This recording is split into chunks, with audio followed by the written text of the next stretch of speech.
بسم اللہ الرحمن الرحیم۔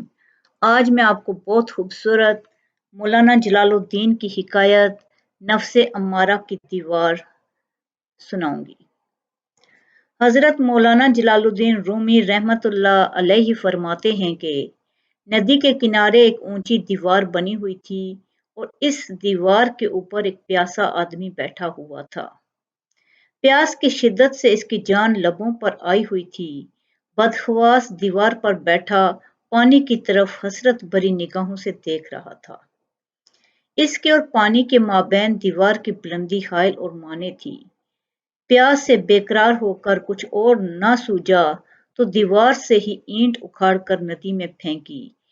اینٹ کے گرنے سے جو پانی کی آواز آئی تو اس کو بڑی فرحت محسوس ہوئی اور ایسی سریلی لگی کہ اس پر ہزار جان سے عاشق ہو گیا۔ اس آواز نے اس کے جان و جگر میں شراب کی سی مستی پیدا کر دی۔ اس نے دوسری اینٹ اکھاڑی اور پانی میں پھینک دی۔ اس مرتبہ آواز پہلے سے بھی زیادہ دل فریب اور جان نواز معلوم ہوئی۔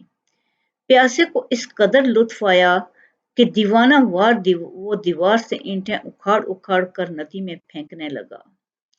پانی نے زبان حال سے کہا، اے شریف آدمی، مجھے اینٹیں مارنے سے تجھے کیا نفلوں کا ثواب مل رہا ہے؟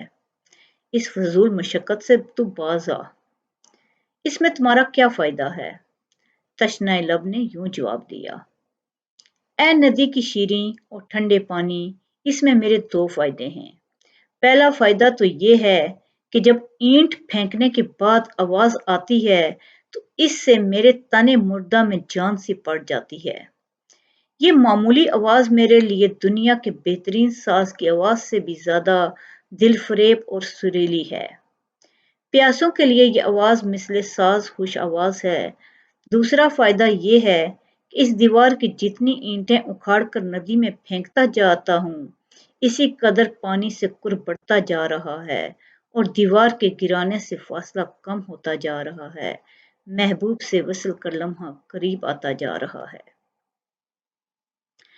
غور و فکر کرنے والوں کے لیے اس میں جو پوشیدہ نکتہ ہے وہ یہ ہے کہ نفس امارہ کی دیوار جب تک سر اٹھا کر کھڑی رہے گی تب تک وہ قرب الہی میں رکاوٹ بنی رہے گی۔ یہ حکایت رومی صفحہ 251 سے لی گئی ہے۔